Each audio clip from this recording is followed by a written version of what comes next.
Il testo, molto poetico, parla di un innamorato che attende invano che la sua amata si affacci alla finestra. Dice poi di voler fare il venditore ambulante di acqua e chi gliela chiederà, lui spiegherà che non si tratta di acqua, ma di lacrime d'amore. Foresta vasce padrona crudele, quanta sospira mai ha fatto iettare, ma de sto cuore come una cannella,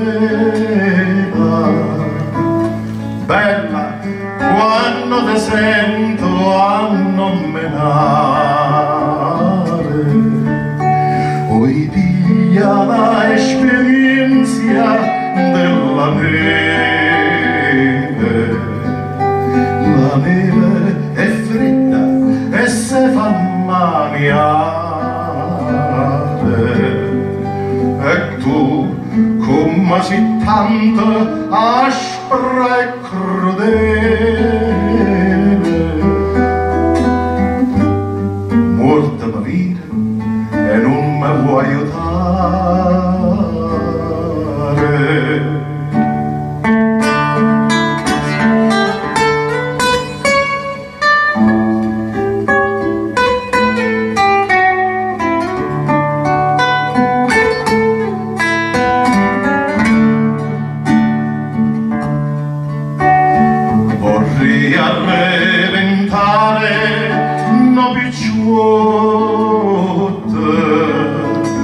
Con l'ancella a chi non è nacqua, come lei da chi sti palazzuotte, belli femmine meglio a chi acqua, se votano nella dall'ancoppa, chi è sto ninno che va nell'acqua? Io la rispondo con parola corta,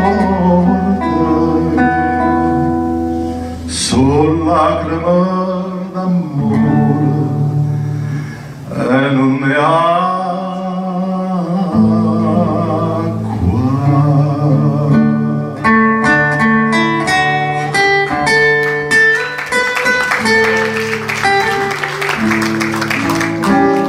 Son lacrime d'amore e non ne ha.